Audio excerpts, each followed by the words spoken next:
Nimaga ishlagan chiqib ketgisi keladi? Bir xillikdan to'yadi. Bir xil o'sha hayot.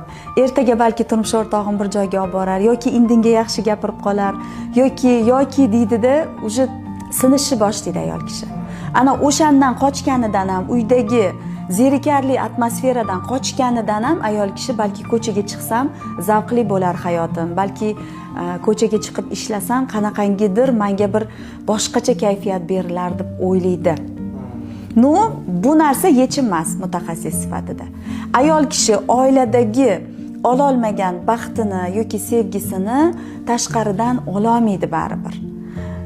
Ma'lum bir vaqt chalg'iydi, ma'lum bir vaqt ishlaydi, u yerdan ham zerikadi baribir.